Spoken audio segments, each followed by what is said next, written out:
ሁለት ሰዎች አንዱ ኸል ይሸጣል አንዱ ማር ይሸጣል ታውቃላችሁ ኸልና ማር ኸል ምንድነው ቆምጣጤ ማር ነው የሚያጅበው ገበያ ያለው ኸል የሚሸጠው ሰው ጋር ነው ቆምጣጤ የሚሸጠው የሚመረው ማር የሚሸጠው ጋር ገበያ የለም ገርሞት ይሄ ባለማሩ አጂብ ነው አለ انا ابيع العسل አለ እኔ ማር እየሸጥኩ አለ ይሄ ኸል ቆምጣጤ እየሸጠ ገበያ እዛ ነው ብሎ ጠየቀው አሉ انا ابيع العسل وليس عندي زبائن وانت تبيع الخل وعندك زبائن سلو صلي على الحبيب انت تبيع العسل بلسان من خل وانا ابيع الخل بلسان من عسل قالوا ونحن ولو انت متشطው ማር እኔ ኸል ነው የምሸጠው አለ ቆምጣጤ አንተ የምትሸጠው ማር ነው አለ ግን በምን ምላስ ነው የምትሸጠው በቆምጣጤ ምላስ አለው እኔ የምሸጠው ኸል ነው በማር ምላስ ነው አለው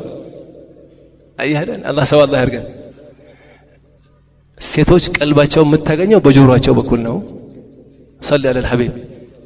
ቀልቧን ትፈልጋለህ በጆሮዋ በኩል ነው የምታገኘው ወንድ ደግሞ በአይኑ በኩልና በሆዱ በኩል ነው አሉ ሰለ على الحبيب ገባችሁ መትኑ ወላ ሸርህ ይፈልጋል ወይስ ይበቃል መትኑ ገብቶናል خلاص በቃ ገብቶናል አሉ مفهوم ولا ليس مفهوم فلهذا ሁሌ ምላስህን ማር ካረከው ጎጆ ቤት አይታል ጎጆ ቤት ላይ ትኖርልሃለች በመሐባ ምላስህ ማር ካልሆነ ቤተ መንግስት አይነት ትልቅ ቤት ቢኖር አትኖርልህም ካንተ ጋር በምላስህ مفهوم ولا ليس مفهوم عليهم سويوا مار ነው የምትሸጠው አለው ግን ምላስህ ምንድነው አለው ቆምጣጤ ነው አለው لهذا اللسان አለው فهي اللسان لمن أراد فساحة وهي السلاح لمن أراد قتالا على المشاعر الله يوفقنا الله يندناچنن بيت الله يعني بصفاء ولنا قالوا عند شيخنا شو دعاء ارغو ሲባሉ በሰፋ ውለው ነበር ቀን ማሻአላህ ተደስተው የቤቱ ተዛላቸው ያ አላህ አሉት እንዲህ በሰፋ ውለን ቤት ስንገባ ከሚቀጠቅጥ ሐጃ አላህ ይጠብቀን አሉ አላህ ይጠብቀን ሁላችንም አላህ ይጠብቀን درسو رجمنا والله كان ان شاء الله لا كان من نرغواለን الله በሰማነው ምን ሰራ الله ያርጋል ያ ረብ ይሁላ خلق እንግዲህ ዛሬ ተዳር ብሎ ነው የመጣው ያላገባውም ያግባ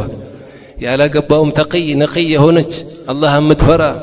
ልጆችን በተርቢያ የምታሳድግ حافظና ዓሊም የሚወጣባት እንደዛ አይነት እህት ጋር الله ይግጠማቸው እህቶቻችንም ያላገቡትንም ጥሩ ትዳር الله ይግጠማቸው ያገቡትንም እኛንም الله የነብዩን اخلاق الله ያልብሰን ሴቶቻችን ሰይድና ኸዲጃ ሰይድና ፋጢማ ሰይድና ሐፍሳ ሰይድና ነፊሳ ሰይድና ራቢዓ የመሰለ اخلاق الله ያልብሳቸው ልጆቻችን ደግሞ ከሶሻል ሚዲያ ፊትና ከዘመን